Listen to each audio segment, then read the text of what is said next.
Ustaz kadang-kadang ketika solat tu lah dia mari macam-macam idea. Teringat barang hilang, bak kata orang masuk belaka bak dunia dalam kepala. Lagu mana cara nak hilangkan pemikiran gitu selain dari tahu maksud ayat-ayat Al-Quran. Kita kena fokus tu dalam semaya. Allahu Akbar. Bismillahirrahmanirrahim. Fokus lagu tu. Berarti kita tidak fokus tu. Jadi duk mikir kita lepas akal kita. Cara nak fokus antaranya mata kena jaga. Mata ni kalau perhati tempat sujud kita nak baca. Lepas tu telinga ni kena fokus di bacaan. Bismillahirrahmanirrahim. Tak ingat dah masa tu. Kita banyak biar. Sebab tu semaya jangan lama setengah tu.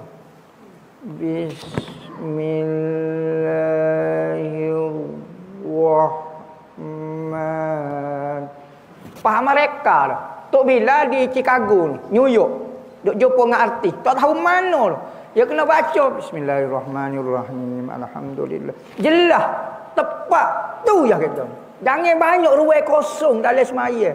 Sebab tu kalau ruang kosong, sunat sebut Allahu Akbar. Apa maksud daripada takbir intiqalat? Takbir pindah ni.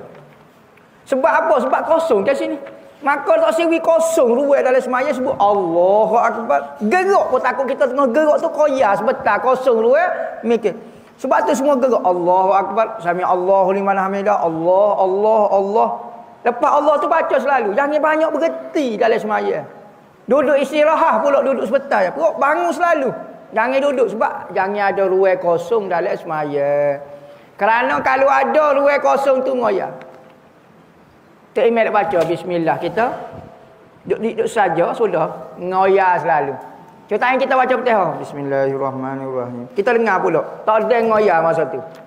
Sebab tu semaya ni semaya ya tak usah tambah pun lain. Allahu akbar. Allahu akbar kabira walhamdulillah. Bismillahirrahmanirrahim. Allahu akbar. Jangan banyak ada luar. Subhanarabbiyal azim. Sami Allahu liman hamidah. Allahu akbar. Allahu Akbar, Allah. Jangan ada ruang sikit katanya ulama. Ni pun kita ni banyak sangat berhenti. Allahu Akbar. Subhana rabbiyal azim wa bihamdih. Subhana rabbiyal azim wa banyak berhenti subhana. Berhenti pula. Allah, sami Allah semua. Rabbana walakal hamd. Berhenti pula Allah. Banyak nak mengoyak, banyak stesi. Tak boleh. Jadi jangan ada ruang kosong dalam semaya, fokus Tuhan.